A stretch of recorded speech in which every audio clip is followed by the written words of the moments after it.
রোজার আগে শুক্রবার ছুটির দিনে উপচে পড়া ভিড় রাজধানী কাউরান বাজারে।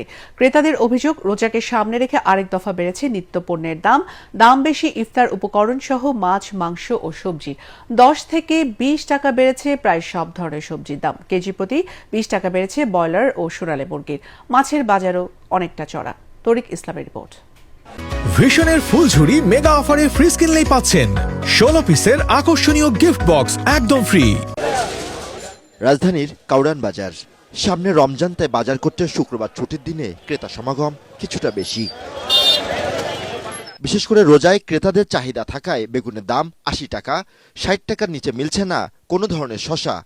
এক হালি লেবু কিনতে হলেও গুনতে হবে 80 টাকা। এই যে সবজির দাম, এটা 30 টাকা ছিল, এখন 60 টাকা। বেগুন 100 টাকা, 140 টাকা। সবকিছুর দাম আকাশচুম্বী।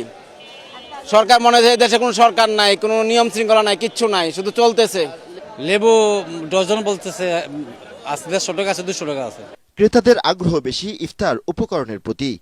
যেখানে চিড়ামুড়ির দাম না বাড়লেও বেড়েছে খেজুর ও ছোলার দাম।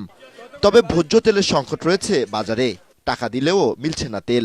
গতবার ছিল 900, 950, এর মাঝখান থেকে ছিল 1300 ছিল, এখন বর্তমানে 1100 আছে। খেজুরের দাম অতিরিক্ত, মানে আমাদের মধ্যবিত্তর বাইরে খেজুরের দাম। 4-5টা দোকানে গেছি, তেল নাই, তেল বিক্রি হয়ে গেছে, এগুলো কাস্টমারের জন্য রাখছি।